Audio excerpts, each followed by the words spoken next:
To the concept of halacha, but to customs. There's an interesting concept that if you looked at the Manish Tana, right? The Manish are the 4 questions that we ask at the Seder night, Seder table. There are generally 2 or 3 customs to the order of the questions. The questions are more or less the same, but the order is somewhat different. Chabad has a strange phenomenon where we actually change the order to start with the concept of dipping. That we dip on I believe it's dipping, and dipping is just a custom. Most people will start with the custom of eating matzah instead of bread, not eating chametz. And the question is, why does Chabad start with the concept of dipping, which is a custom? The answer is that on a night of Pesach, where we have all these mitzvot, we want to remind the people, it's a night of tradition, that we want to remind our children of the importance of tradition. You know, the great song, Tradition, Tradition. Yeah, one of Judaism's oldest songs. It's actually not that old. How old is Fiddler on the Roof? But possibly one of the more famous non-Jewish Jewish songs. Right? People think and associate with, what's more famous, that or If I Were a Rich Man? So people think they know that's probably why people associate. Fiddler on the Roof songs are good ones, but I don't think they're Jewish, even though they have Jewish words. They're not necessarily Jewish. But this concept of tradition in Fiddler on the Roof is there where, the daughters have questions, people have questions, and they say, well, why do we do it? And the answer is, I don't know. The reason why we do it is because your ancestors did it, and their ancestors did it, and that's why we do it. And that's not exactly the truth. That is an element of truth, but that's a very shallow way of looking at things, and that may work for certain people. But the truth is that everything in Judaism has a very deep meaning to it. Now, I may not know the meaning and the reason behind every single halacha, every single custom. I could tell you that there are many books. As a matter of fact, my colleague, Rabbi Nir Gurevich, who happens to be Yochanan's rabbi back in the Gold Coast, just came out with a 2-volume book on which delves into understanding many customs. Chikre Min Hagim, I believe it's called. I just saw him posting about it on a group, which is really impressive. But there are many, many books which just go simply to explain all traditions, and sometimes you can have one tradition that you can write books upon books on it. You know, and when we see certain cultures that have things like,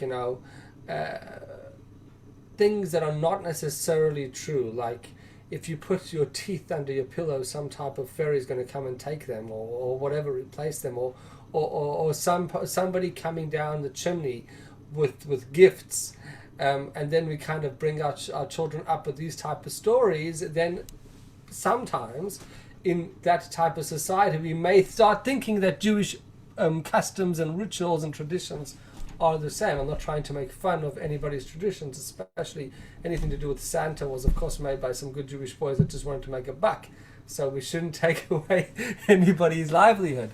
I don't know if that's true, but that's what but the truth is that we don't believe that customs were ever made to make a buck.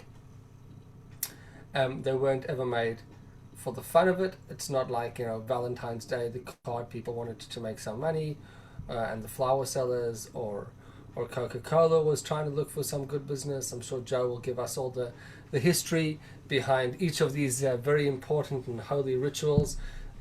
But that will be another share.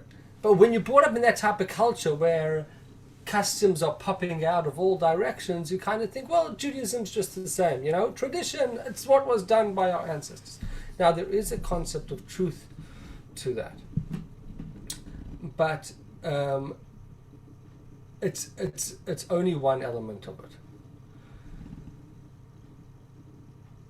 So let me explain. This is a major concept within Judaism, the concept of customs, because if you were to look at regular Jewish practice, and we're going to actually look, if we have time, at the Rosh Hashana festival and just analyze some of the customs and some of the practices in Rosh Hashanah, you would see that a big percentage of what is practiced in Rosh Hashanah is actually custom. And if we were to say that they were just made up somehow, or it was just started in practice, and you would think that that's somewhat shallow, or not exactly, doesn't have any real importance or weight to it. So let me take you back some 2,000 years, over 2,000 years, probably about 2,200 years, to a man by the name of Hillel. I'm sure you've all heard of Hillel. Now, Hillel, the famous Hillel that famously said to the man that wanted to convert, when he asked him to tell him the Torah, and he said, "Don't do unto others what you don't like done to yourself." That's the famous Hillel, known as Hillel HaZakan, Hillel the Elder. Now, there's one way that Hillel actually, one of the ways that Hillel actually became, or somewhat famous or infamous, you can say, really famous, but it was a part of his fame, was that shortly after he became the leader of the Jewish, it was appointed as the spiritual leader of the Jewish people. They came to him a question. The question was, Passover that year fell on a Saturday night, Motzei Shabbat. Now, Jewish law requires us to bring the Paschal sacrifice on Erev Pesach, the day before Pesach. So if Saturday night is when the first Seder night is, so when would you be bringing the Paschal sacrifice? On Saturday afternoon. But there's a whole bunch of questions. We know that generally we're not allowed to slaughter, you're not allowed to do anything that has, or cook or roast on Passover, on Shabbat. But what about things that are law? So there's certain laws of sacrifice that have to be brought. Those are brought normally on Shabbat. But any additional or bonus ones that are just for the individuals, they have to be brought not on Shabbat. Now the Paschal sacrifice, in other words, if it has a set time, it's brought on the Shabbat. The Paschal sacrifice has a set time, but has to be brought on the day before Passover, after midday. Now the question was, if you're going to have all these people, you have the whole Jewish nation bringing a sacrifice on the whole day. I know it's not something that we like to think about in today's day and age when we're all against those type of practices. It's something that we don't like to think about too much because we've seen too much in the movies. So we like to think more of the general concept seemed to be problematic. Why? Because one of the laws of Shabbat is you're not allowed to carry. There's not enough knives, what's called a shechting knife, for everybody to use the ones that existed in the temple that were used by the priest, Kohanim, for the regular sacrifices. So how are they going to get all the knives there? Generally, people would come with their lamb in their group, and they would slaughter, and then they would go, right? But now they're going to get their lambs there. The lamb walks, not a problem. They're not carrying the lamb. Their sheep is walking. But what about the knife? So they didn't know what to do, and they'd forgotten. It had been a good few years since the last time, and don't forget, in those days, the oral tradition had not yet been written down, and most things had been recollected and taught. So they came to Hillel, and they said to Hillel, what do we do? Do people carry their knives? How do they get the knives? So he said, Poik chazei ama debar. Go out and watch what the people are doing. In other words, he said, don't worry about it. The people will know by themselves what to do. So what did he do? So what did they see? In other words, the rabbis had forgotten what the law was. In other words, they'd forgotten the practicality of it. They understood all the intricacies of it. The people had tied the knife around the lamb, and the lamb had brought it on Shabbat. And that was classified as okay. And then that became the custom. And he said, well, this has been the custom. And he said, yes, I remember. This is been the old custom. And suddenly all the rabbis remembered, yes, many years ago, this is what people had been doing.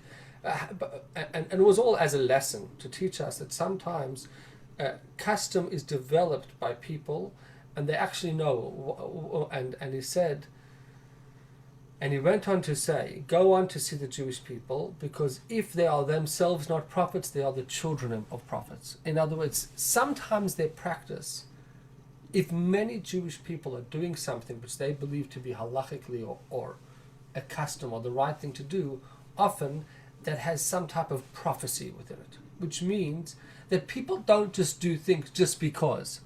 There's something divine spark within inside them that is telling them this is the right thing to do. And some customs have developed in that way when they weren't sure exactly how to do it. Okay?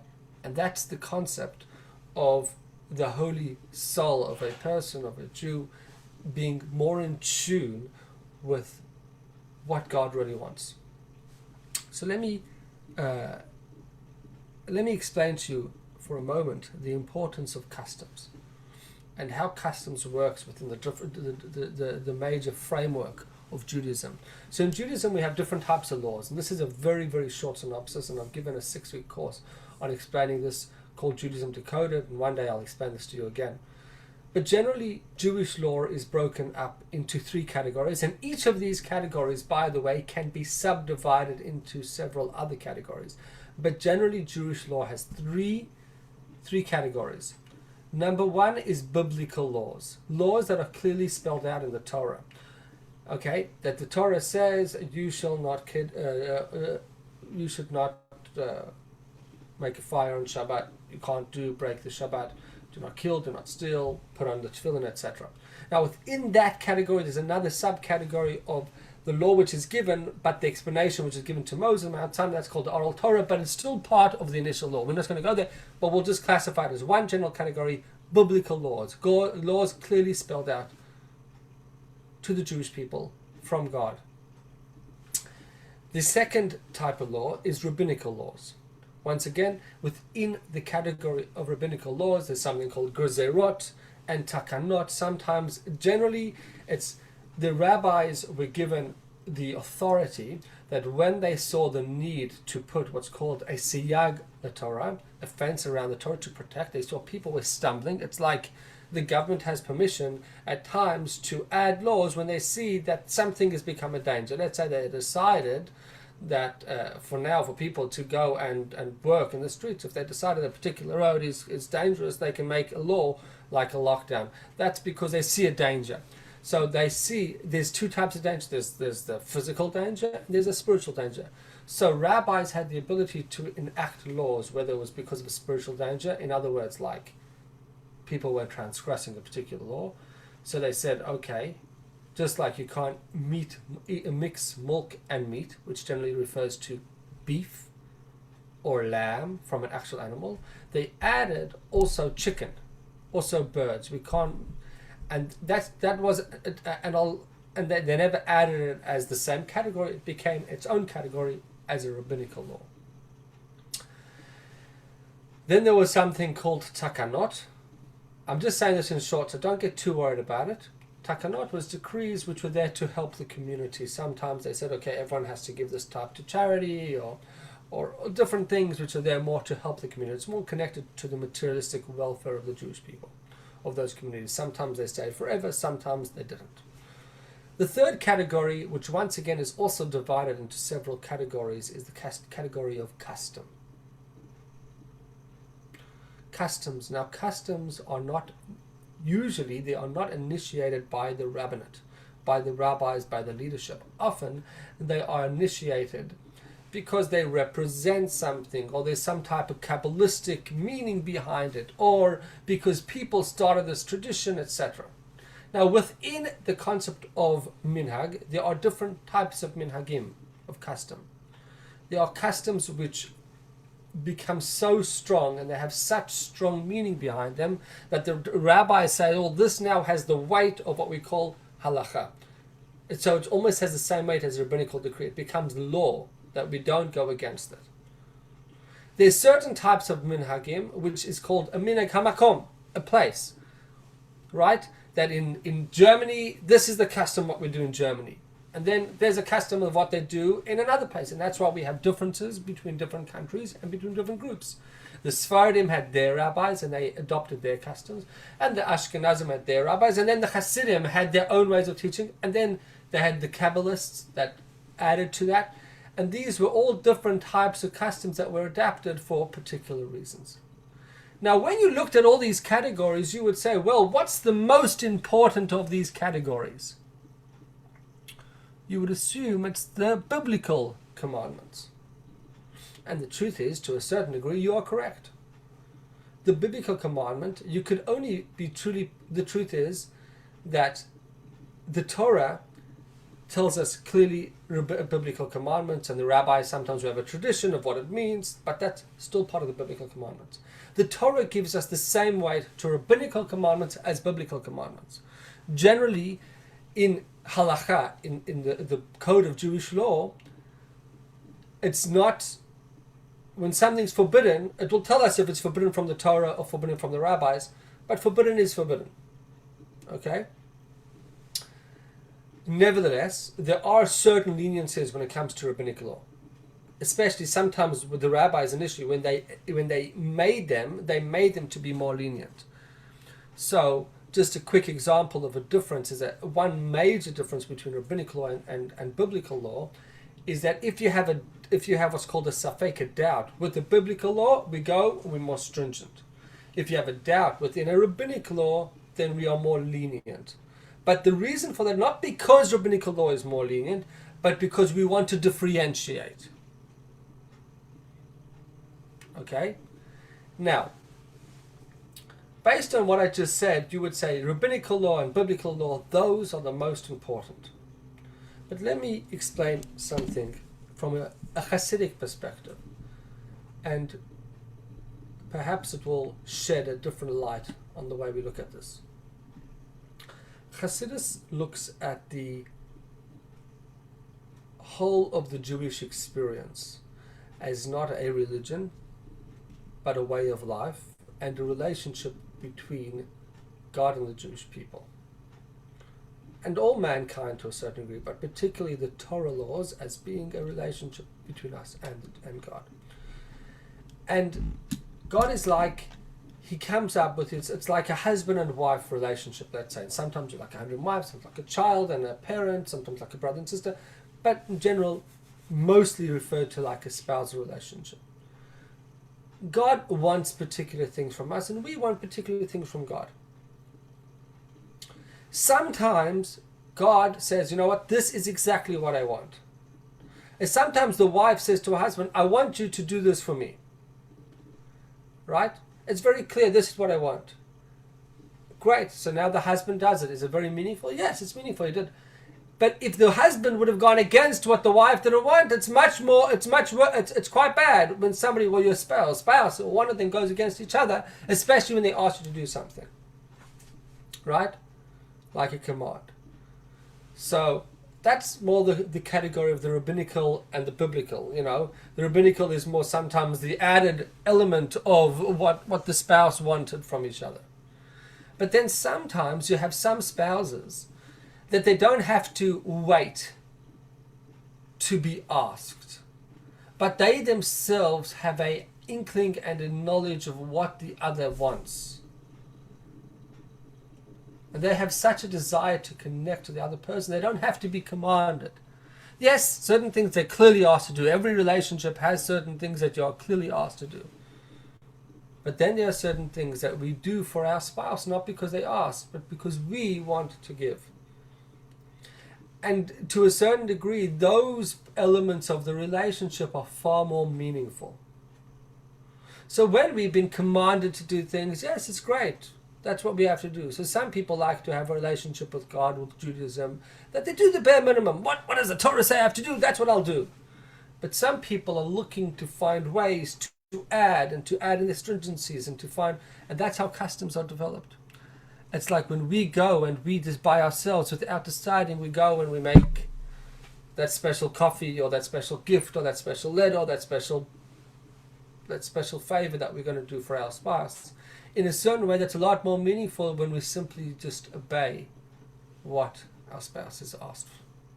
That's the concept of a custom. That's the power of the custom. that it's self-made. Now, when I say self-made, it doesn't mean, once again, it's not without meaning. It's not just to make a buck.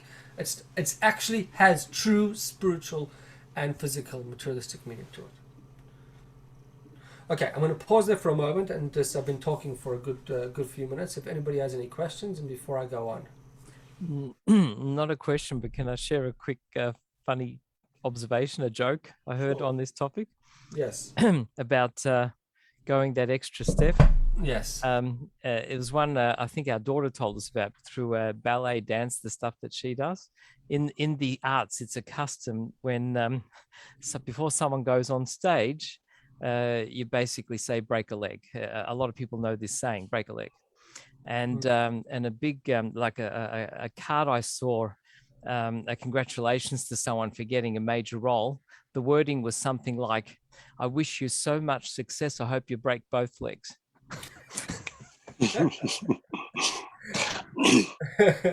Yeah, I never got that one. Break a leg. It's an interesting one. Break a leg. Okay. Nice. Now, I was just going to ask you about, I mean, a custom is good in many ways, but it has to be meaningful. I mean, you may have a custom in a particular shul, which is developed within that particular shul, but it could, as generations go on, become outdated and have no meaning, have no feel about it, It has to be meaningful. 100%. Yeah, and there are certain customs which at times the rabbis have said this is just a foolish custom. It's like,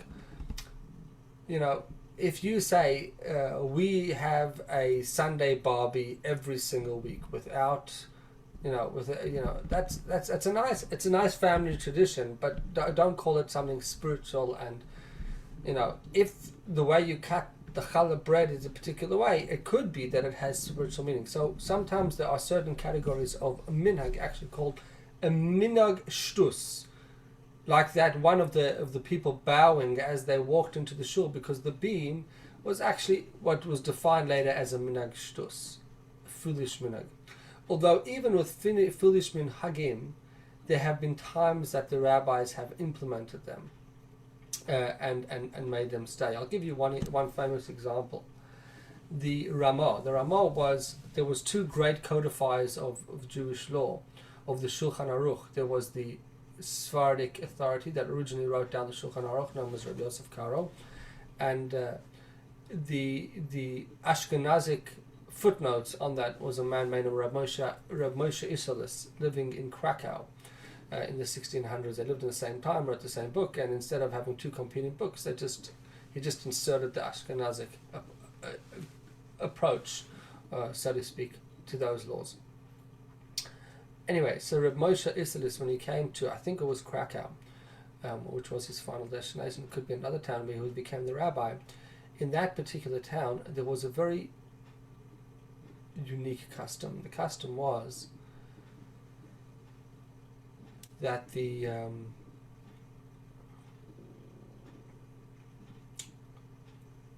gabbai of the shul would stand up every morning and wish mazel tov to the men whose wife had gone the night before to mikveh. Now, going to mikveh within the Jewish religious world is considered to be a particularly private thing. It's considered to be very private. And generally we try to do it in the most discreet manner. We don't publicize it, and it's done at night, and usually have separate entrances to the mikveh, so that doesn't clash with, if it's by a shul, it doesn't clash with people live in the shul, people don't see it. And generally we want to bring as little attention to people going to the mikveh, so it's not an embarrassing thing. Well, there's several reasons of discussion for another time. And in this community, they had the counter custom of announcing when the people that had gone to mikveh the night before, the gabbai's wife, there's a mikveh lady that's in charge of the mikveh, she would give a list to her husband every night and said these people came to mikveh. The next morning he would stand up in shul and he would wish mazel tov. And generally that's considered totally inappropriate. So the Ramah comes to this town, they have this strange custom. He says, I'm sorry, it's not appropriate. We have to stop this custom. No, this custom's been going for many years. Ramah, he's got big shoulders. He says, no, he doesn't want the custom. Anyway, the custom stops, and they stop announcing, as is done in all normal communities, all other communities around the world. Nobody makes an announcement. A short while later, the Ramah finds out that several of the women had stopped going to mikveh because they weren't making the announcement about who had gone to mikveh the night before. For whatever reason, certain women have decided not to go to mikveh, whether it's however what the reason was. And that's when he realized, he said, well, that's become a custom. The women have become associated with it. And for that particular town, he reinstituted the custom. And he said, well, there you see how sometimes a foolish custom actually has great importance, and we shouldn't run to abolish foolish customs. Although there have been other customs that have been quickly abolished when they realized that they were foolish and never had any sense to them. But even then, we are very careful not to abolish customs. Now, there's one more important point there's a lot more to discuss. I once gave about an hour and a half topic just on the concept of customs and going more into detail of them, but I want to get into the particular rituals of Rosh Hashana. So I just want to explain one more point which is very important to understand. And this applies to all elements of Judaism. That is that everything in Judaism has two parts to it. There is the physical part to it, as in the concrete, understandable, logical element of it. And then there's the spiritual counterpart to it. We're told that every person, every part of your person, you have you as in Leon and Irene and Reuven and Yochanan and Joe, everybody has who they are, and then they have their spiritual side, not just their soul, but there's a spiritual counter you. There's another you on a spiritual element. But the same thing, there's an angel, so to speak, that is there, so to speak, guiding over you, whether you call it a guardian agent, but it's there corresponding. So there's the physical world and there's the spiritual world, which correlates. Everything correlates to each other. So sometimes you can't see what's happening in the physical world, but in the spiritual world, there's things happening. So every time there's a law within Judaism, sometimes we can understand the law on the physical world and there's a materialistic reason to it. And sometimes there's only a spiritual reason. But if you to say, well, if I don't understand the spiritual reason, it's meaningless, it's just some foolish, well, then you're missing a whole big element to what's really going on. So this is a really, really key point when understanding Jewish law and custom. That nothing is created, no law exists, just so to speak, in a vacuum, and only what we can understand, and then the rest are just, we can't understand it, so therefore there's no reason to it. No, there's always a reason for everything. There's always a reason for everything. The question is whether or not we can understand it, whether we can comprehend it. That's the question. Because sometimes the reason is a spiritual or Kabbalistic reason of something going on in the upper spheres that is having an impact down here in the world, but it's nothing that we can understand in our materialistic world. Because our brains are limited to understanding physical things. So in the book that will discuss these concepts, you have, for example, Maimonides, who wrote a book which tries to give materialistic physical answers or explanations to many of the laws within the Torah, not the customs but the laws. And many people thought that it was very shallow because he tried to make everything as logical as possible, and he never went down to the nitty-gritty of the spiritual elements.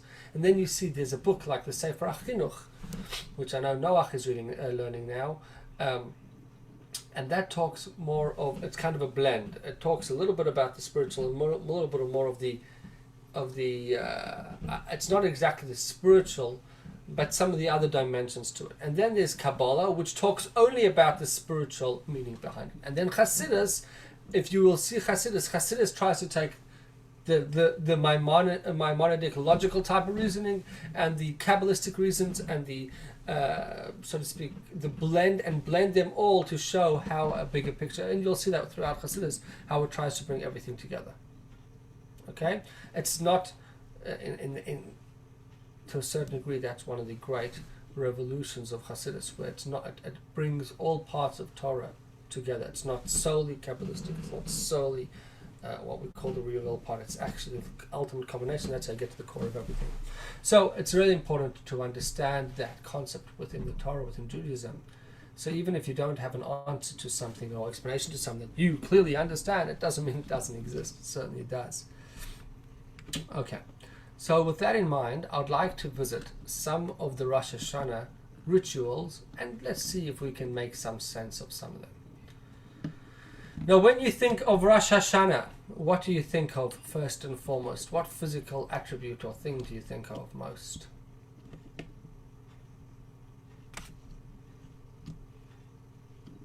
Anybody?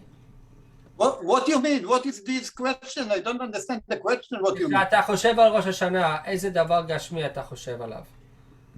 מה מזכיר לך ראש השנה? התחלה טובה. New Year. New Year. No, but what New, physical everything thing? new. What physical thing? Is it the shofar? Is it the apple? Is it the honey? Is it the pomegranate? Number one, shofar. Number one, the shofar. Number one, the shofar. I would agree with you.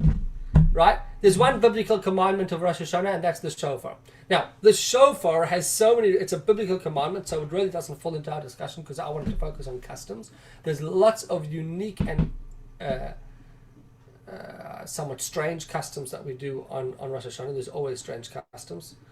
But I'll just touch on, so because Rosh Hashanah is one of those biblical laws, there are loads and loads of law of meaning and reasons given to understanding Rosh Hashanah, the shofar. But I thought I'll just give you a few.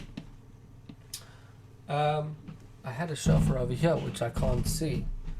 It's probably been moved to the other room. The shofar, we know the shofar, right? When you look at the shofar, it's narrow on the one end and wider on the other. Right? Could you see the shofar in my hand? It's just been blurred out by the green screen. It's just green, that's why you can't see it. I'm just kidding. We could have got away with that. So the shofar, wide on the outside and it's narrow. Now the way it works is when you blow from the narrow end of the shofar, if you were to blow from the wider end, it's unlikely that you'd get much sound coming out. But specifically when you blow from the narrower end, that's where the sound comes out. And it's based on a pasuk in the Torah, which we actually read, not in the Torah actually, from Tehillim. We actually read this before we blow the shofar. There's a statement we say, Min ha-meitzar karasika, from the meitzar. Meitzar means the narrow, from the constraints I called to you, God. So the one element of the Torah is, of the shofar blow is to tell us that when we call out to God in our most constrained and difficult and harshest, so to speak, that perspective, when we're somewhat in a lowly space or a mitigated, humble self, that's when you call out to God. That's when God, that sometimes makes the greatest sound, has the greatest effect. That's the one concept. Another concept to the shofar has, as I said, we can talk all day just about the meaning behind the shofar. I'm just going to give a few small ideas. The other concept of Rosh Hashanah is that Rosh Hashanah is all about the crowning of God as King, as in acknowledging it's the day that Adam was created, and the day that Adam was created, he said, hey, I acknowledge that I was created by a God. Oh, I didn't just come out of poof, just out of nothing and disappear. He did come from nothing, but that nothing was caused him, there was a nothing that caused him to exist. That's God. And he acknowledged that, and that's why every year on that same date that Adam was created, Adam and Eve came about, we reinvent that day. And that day he said God is the creator and he's the ruler, and he accepts God as the sole ruler of the universe. And the main thing, and that's almost like the concept of crowning God as the king. So the main element of Rosh Hashanah, it's not a new year in the secular perspective, Happy New Year, let's go drink and party because we've survived another year, and let's hope that 2022 will bring more. That wasn't that a hope? Didn't we think that 2021 was going to be then 2020? What happened to that? Anyway, discussion for another time. So it's not just that we've survived another year and we're hoping for a better year.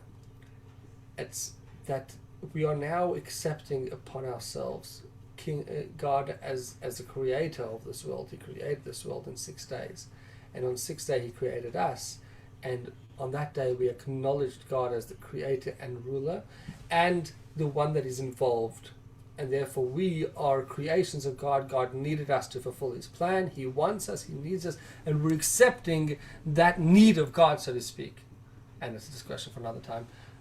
And our mission and purpose within this world.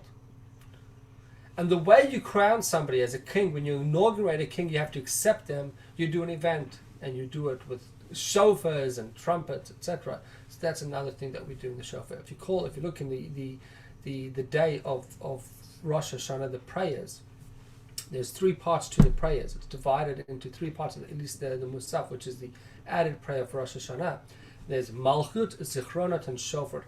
Malchut is all about kingship, about accepting God as the king. The second one, Zichron, is remembering the past of how we remember Akedas Yitzchak, where Abraham had accepted the yoke and the decree of God to sacrifice his son, the creation of the world.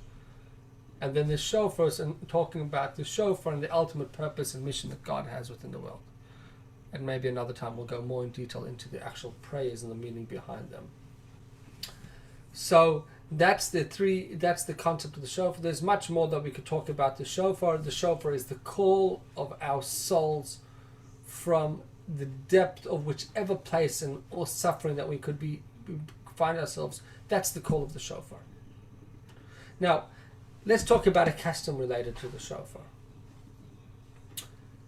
There's a custom that we blow the shofar every day of Elul, except for the day before Rosh Hashanah. Now, I don't know if I have time to discuss why we stop blowing the day of the shofar, because that's a whole discussion in of itself. But why do we blow shofar for the 30 days or the 29 days leading up to Rosh Hashanah? The reason for this is that the shofar, we want to, there's a story of a young poor mother that one day comes home and she says, "Children, I've got a surprise for you. No longer will we be poor people." And they said, "Why?" She said, "Look, see what I'm holding? This little egg? You see this egg? This egg is going to make us rich." They said, "Oh, really? How is that?" She says, "You see, with this egg will hatch and it'll become a chicken. And with this chicken, we will then go and have more eggs. And we'll be able to sell that eggs and then go buy a cow. And we will then go buy a cow and we will be able to milk the cow and have more, etc. And that's how we're going to become wealthy people." And as she's explaining this with all the excitement, the egg drops out of her hand and cracks. This is somewhat the story of Rosh Hashanah and Yom Kippur. That we get all excited and we go, this year is going to be different. And you see, this year I'm Rosh Hashanah, I'm going to change. I'm going to be a different person. It's like... Of course, you can do in the swimming pool, of course. That's right. Everything locked. You are locked. That's right. They say all the gym memberships go up at the beginning of the new year because people make New Year's resolutions. And for January, it's all full. And then they're empty. Because we all have great ideas, but then the year comes, Rosh Yom Kippur's gone, and so we want to try to make sure that Rosh Hashanah and Yom Kippur is not something that just happens, and we come and we arrive, okay, let's make a decision and then go. No, we want to be ready and prepared. So for the whole month, we're preparing for Rosh Hashanah. We're getting ourselves in the mode, we're getting ready. So that Rosh Hashanah and Yom Kippur are actually meaningful dates. They don't just hop upon us. They don't just happen. And that's one element of it. The other element of it is this. What do we commemorate on Yom Kippur? What is Yom Kippur a commemoration of? In other words, when was the first Yom Kippur? The first Yom Kippur was when the Jewish people were in the desert. The first year after the Jewish people came out of Egypt, something happened. 90 days after leaving Egypt, they did something quite horrendous. What did they do 90 days after leaving Egypt? They forgot about Moses, or they forgot about God's commandment not to serve idols, and they made a golden calf. And as a result, God got very angry at the Jewish people and said to Moses, I'm going to destroy the Jewish people because I had just taken them out of Egypt. I've done all these miracles. I gave them the Torah, and one of the first commandments was don't serve any other gods. And look, they've made this golden calf.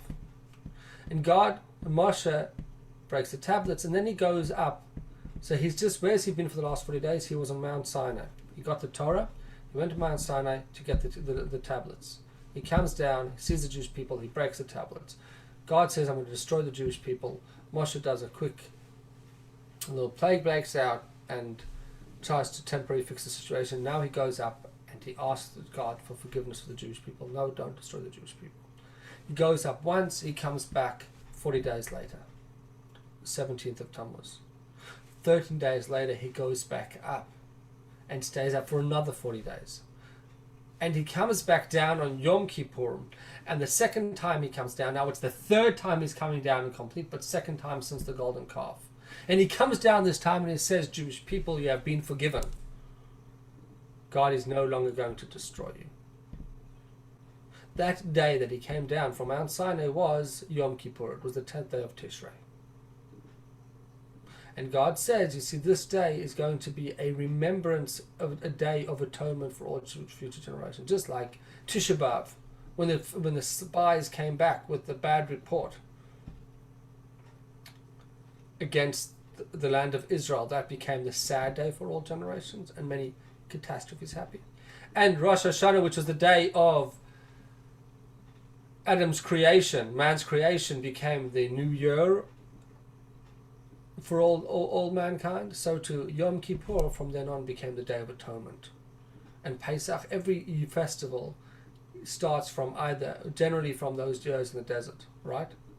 Passover is from when we exited Egypt, given the Torah. Shavuot is when we received the Torah.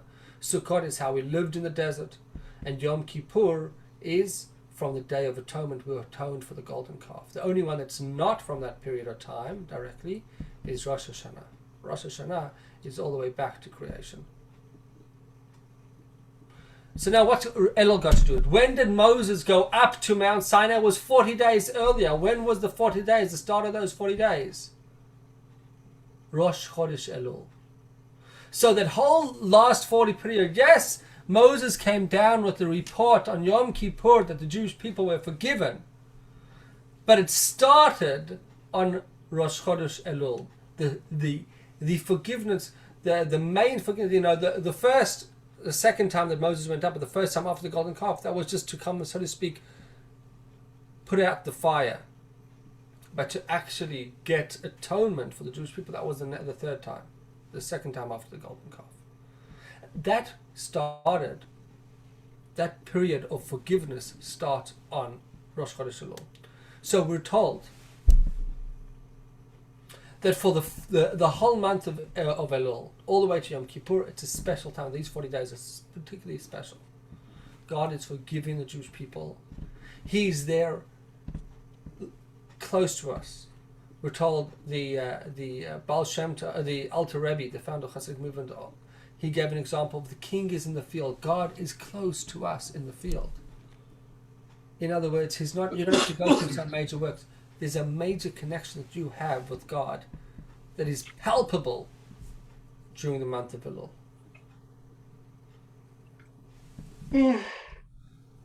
So the month of Elul is also, we're told that Moshe, the first time Moshe went up to Mount Sinai was by the giving of the Torah. There was blowing of the shofars. And the third time when Moshe went up, also there was the blowing of a shofar. And that's why we do the blowing of the shofar, to remind ourselves every day of Elul that this is a time of forgiveness and coming close to God. All right, I think I have a little bit of time to go into a few of the other rituals that we have on Rosh Hashanah. Unless anybody has any questions before I go on. A quick question, Rabbi, just historically. They had shofar, of course, in the desert at that time. It was a common form of communication. So did they actually blow shofar that first year during Elul? I don't think they would have blown it every day of Elul as in a custom, not that we know of, but we do. there is a legend, it's written somewhere, I don't know exactly where, that when Moshe went up to Mount Sinai, before each time, the shofar was blown. Definitely the first time, because that was by the giving of the Torah, and the third time. I don't know about the second time. Right? Generally, trumpets were used in the desert. Okay, not as much shofars, but sometimes shofars as well. Okay, I wanted to talk about a few of the other interesting rituals and customs that we have within the Rosh Hashana festival. So, let's go through the Rosh Hashana meal. There is a custom on the first night of Rosh Hashana that we eat an apple dipped in honey. So why do we eat an apple dipped in honey? I'm sure you're aware, apple dipped in honey. I think that might even be more famous than tradition. I'm not sure. But apple dipped in honey, Irene, were you ever a nursery school teacher, or you taught older classes? Never. Well, if you would have been a nursery school teacher in some Jewish kingdom, I'm sure they all know it. My kids, one of their first songs they learn is apple dipped in honey. Apple dipped in honey. We do eat, we delve into Hashem to make our New Year sweet. Why do we do this? So everything, we try to add as much sweet things on Rosh Hashanah, and we start off by having an apple dipped in honey. Now the basic reason why we have honey is the representation of sweetness. And why sweetness? Because sweet is something which is very tangibly and obviously tasty for the tongue. The little child, nobody has to develop a taste for a lolly, generally. Of course there's exceptions, and there are those strange people that don't like lolly, sweet things. And you may likely be one of them. I think it's becoming more and more common as we try to move ourselves away from sugar. But the average baby loves sweet things. You don't have to try to give them caviar. I'm not so sure they'll love it. They might have to develop a taste. Or you try to give them a little bit of a little whiskey. No, most kids probably not. Or even a wine. These are like good, delicate foods. I want to have more wine. We want to have a good year. We should have good quality wine. And that is true. We do use good quality wine for kiddush. But why sweetness? Because sweet and honey is the most tangibly tasty thing, right? So we want to have a good year, but everything that comes from God is good. That's one of the Jewish principles. But the problem is that sometimes it doesn't seem to be good. It doesn't appear to be good. We don't want it to be caviar good. We want it to be honey good. We want it to be obviously and tangibly good. We don't need explanation for why it's good. We want it to be able to see the goodness. It has to be apparent. And that's the type of goodness we're looking for. Now, why do we eat an apple? Why don't we just take a mango or a banana? Those are sweeter. Now, this is where you get into that other element where I spoke to. There's a spiritual side. Everything has a spiritual dvash. There's also lots of other things about honeys and bees, etc., lots more. I'm giving you. But apples also, there's a famous concept within Kabbalah that talks about tapuchin kadishin. And tapuach is an apple, and the holy apples. And there's something about apples representing the 10 attributes of mercy and being the fruit of sweetness, even though if you eat a green one, it could be quite sour. But something to do with the sweetness representing the 10 attributes, and something particularly connected to apples Kabbalistically, which represent that sweetness and holiness of the sweetness of God's attributes. Okay, once again, one of these spiritual Kabbalistic reasons, which I don't fully understand, but it's important to always be aware of that. Moving along, several other famous traditions that we have on Rosh Hashana. We tend to eat round challahs. Why do we have round challahs? Well, some people like to say we eat round challahs to represent the year. The cycle of the year is always round. But less known is that the round challahs are actually representing the crown of God. We are crowning Hashem. Once again, it's all about the malchut, the kingship, and we want to crown God as the king. So we have a round challah, which represents God's crown, that we're, so to speak, crowning God with the challah, with the crown of kingship. In other words, accepting once again that God is the creator. I don't know if there's any particular meaning behind the sultanas or raisins, depending on where you come from and which ones you're putting in, though. I think that's just become a tradition, but I may be wrong. I don't think it has to be sultana around challah, especially if you don't like it. Another famous tradition is to have the head of something on your table. Now, initially, for those of us that are vegan, you're going to love this. The initial tradition was actually to have the head of a ram. Could you imagine that sitting on your table? The head of a ram on your thing, on your table on Rosh Hashanah. More recently, or more common, I should say, at least in recent is we don't have the head of a ram, we would have the head of a fish. Ruvain, מה היה להם בארץ? ראש דג או ראש עיל על השולחן? לא, רק דג, ראש של דג. Okay, some Sfardim לא היה אף פעם של רק דג. Only fish. It's more. גם המרוקאים, I've never had. גם המרוקאים וגם האשכנזים, כולם רק דג. I had a friend that once, a Chabad friend that one year managed to get hold of a head of a ram, and I don't know how he put on his head a table. לא, מה פתאום. But the custom was to be a head of a, so it's the head of anything, particularly it's done with a fish, or a ram. Why? And we say because we want to be like the head and not the tail. That generally, it's our year. We want to be people that run our lives with our minds in control, connected to spirituality and godliness and intellect, and not connected to our lower part of our desires and materialistic elements. That's the general thing. Why do those people that use a ram, why is it more traditional to use the head of a ram and not the head of a fish, or so to speak? Why was that a tradition? Because we believe that the story of the sacrifice of Isaac, Akedat Yitzchak, which is part of the start of the Jewish people, that occurred, actually it's the Torah reading for the second day of Rosh Hashanah, that occurred on Rosh Hashanah. And that's another reason we're trying to remember that. Why are we trying to remember that? Because we want to remember the sacrifice that our forefathers had for their connection and the relationship with God. And that's why we are the Jewish people, because of their sacrifice. And by reminding God of the sacrifice of our forefathers, we're asking at the same time, God, please give us a good year. We've sacrificed. We know that Isaac eventually was not sacrificed, and in his place there was a ram, which is the ram that Abraham sacrificed.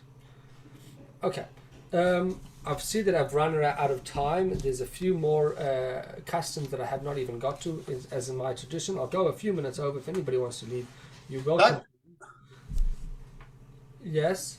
תגיד לי מתי יוצא ראש השנה, רק שאני רוצה לרשום לי, מתי, בדיוק. מה? מתי יוצא ראש השנה? When is Rosh Hashanah starting? He wants to know when is Rosh Hashanah. I believe it starts next Sunday night. זה יומיים. Next Sunday. כן, איזה תאריכים? The exactly English date is, it's Monday night. So Monday the 6th. So בדיוק שבועיים מאתמול. So the 6th of September at night, Monday night. So it's Monday night 6, 7 till Wednesday night. 7, 8. 6, 7, 6, 8. 7, 8. Yeah, it starts on 6, the night 7, of the 6th. Rosh Hashanah starts on the night of the 6th. Okay. As I said, there's several other customs. I just want to run through a few other important customs. I know that some of you will definitely be aware of some of the reasons behind some of these customs, but perhaps there's something that you could learn. The pomegranate, traditionally we eat a pomegranate, and that is to remind us of pomegranates have lots of seeds, and the fruit itself is the seed. That's the fruit. And the reason we're going to have it because of lots of seeds to remind us of merits. We should have lots of merits, right? Now, a slightly different element to that is that there was famously one of the great rabbis of the Mishnah, one of the most quoted rabbis of the Mishnah, his name was Rabbi Meir. He had a teacher by the name of Elisha ben Avua, who became a sinful person. I might talk about him next week. He rebelled against the Torah, but he still was a great scholar and he was a great teacher. And most people stopped learning from him, except for Rabbi Meir. And people said to Rabbi Meir, how could you continue learning from this person who has become a wicked? And his reply was, he's like a pomegranate. I peel away, I take off the peel, and I keep the good stuff on the inside. And most people don't have the ability to define what's the good and from the bad. I'm able to do that, and that's why I can continue learning from Elisha ben Avua, known as Acher. So we try to tell God, do us a favor. Rosh Hashanah, yeah, we're not perfect beings. Separate the good from the bad. Don't look at our negative elements. Please focus on our positive element. We all have our flaws and our weaknesses. No need to highlight them. We can tell that to our spouses as well. The other famous custom is there's many other customs, but by the way, for those carrots. Carrots, yes, we eat carrots because the Yiddish word for carrots was merah, which means to be add. We want to add in goodness, add more. By the way, the Sephardim have a lot more. They have what they call simanim. They have these signs. Now, Ashkenazim, we also have simanim, like we have dozen things like we eat. But the Sephardim traditionally had a lot more things that they ate, almost like as unique as a Seder. They called it like a Rosh Hashana Seder, where they would eat a whole bunch of things. And for each thing that they would do, at least they don't have to go through the whole Haggadah and all the 4 cups of wine, but they would go through, and for each thing that they eat, they would say a Yehi Ratzon, may it be God's will, it should be like this, or like that. We traditionally only say, Ashkenazim only say the Yehi Ratzon for the apple. And when we eat the apple, we dip the apple in and we say, Yehi Ratzon v'necha Hashem Elokeinu shegavasenu, shetehei aleinu shana tova u'mesukah, that we say that God, it should be a good and sweet year for us. I want to finish off with one last custom, and that is the custom of tashlich. Generally, on the first day of Rosh Hashanah, if it's not a Shabbat, after in the afternoon of Rosh Hashanah, we would walk to where there is a body of water, a pond, a river, a lake. Ideally, we would go to a place, sometimes outside the city or somewhere not too far, or it could be a pond. And I suppose in the old days, most towns were by the banks of the sea or the rivers. That was a requirement to get their water. Today's day and age, we lived in Johannesburg, where I was brought up, and that was far away from the sea, that's for sure. And there weren't any rivers nearby. But that's modern day cities where you can live in those types, where we get water from all types of places. So we don't necessarily live close to water. But the reason why we go, and traditionally people believe that it's because we say, Tashlich b'mtzulas yom kol chatosom, so to speak, throwing our sins into the river. Now, we don't believe that you can go to some type of procession and suddenly get rid of all your sins, and you could be Mr. Bad Boy all year, and then it comes Yom Kippur, Rosh Hashanah, bye-bye, I'm a good person, got a clean slate. There is an element of that within Judaism. I don't totally disagree. Yom Kippur is a day of atonement, but still you've got to actually repent, and you've got to stop doing the bad things. But it's there to evoke God's mercy by us throwing and saying, God, it's like the sea. The sea, there's a whole world under the sea of fish and sharks and plants and all different types of creatures that live under the sea. Just as much, if not more, than what is above the sea. Right?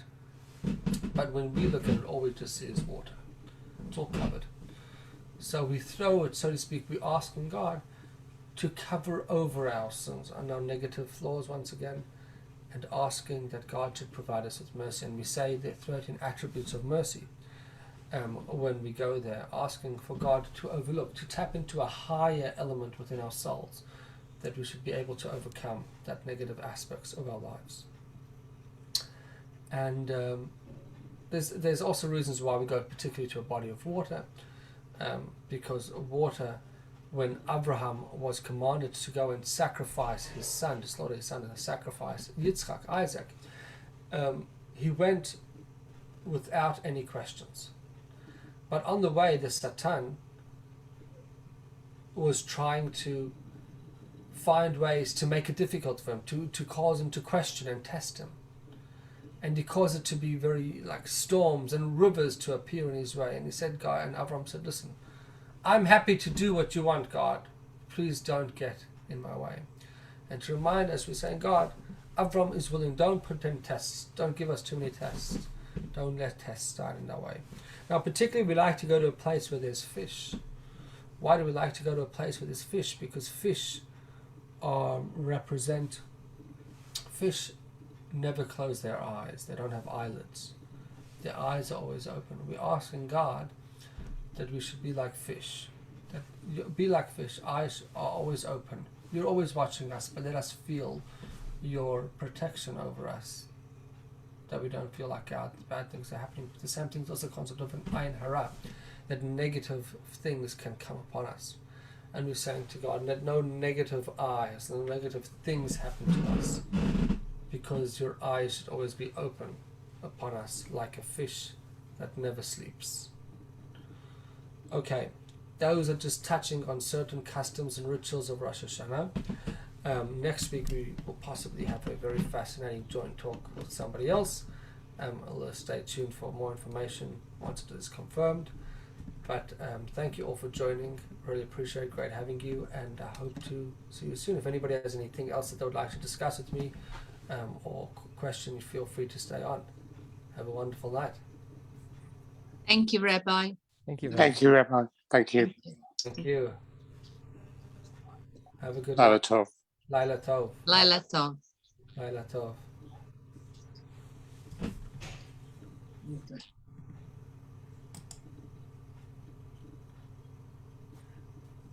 There's a lot to talk about there, as you said. Each little segment is a shiur all on its own. Yes. I'm just trying to think of the we're talking about minhagim before, and the reasoning behind it. There's a story I heard about a rabbi that would go to the mikveh, and then he would cut his nails, and his chassidim, they'd see he goes to mikveh, cuts his nails, and eventually they stopped him. They said, "Why? Tell us the Kabbalistic reason why you do this. Why you cut your nails straight after mikveh? What's it mean? It's about some sort of a bad spirit on the nail or something." Says, no, it's because they're softer after the mikveh, easier to cut. Yeah, there you go. That's thousands of these little... תגיד לי, איך אתה מסביר שאתמול היא שלחה לי אימייל ואומרת